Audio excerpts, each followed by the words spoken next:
وانت حاسس بوحدة بجد ولا ايه؟ ما انا طلعتك وانت زعلت اكتر. يعني زمان اللي كان بيمشي لوحده كان بيتاكل. نهار اسود. مخك بيعاقبك بالألم عشان ينقذك من الموت، مع انك ممكن تبقى قاعد في البيت على الكنبة بالبوكسر.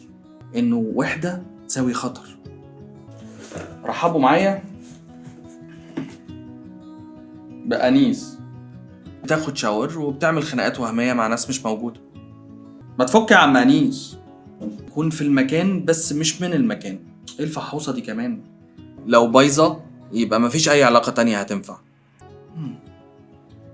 كأنك دخنت 15 سيجارة في اليوم.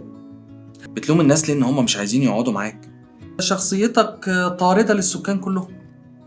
يا ريت ما تتفرجش على الحلقة دي لوحدك، ابعتها لصاحبك اللي مختفي بقاله شهر وقول له الفحيص بيسلم عليك. أنيس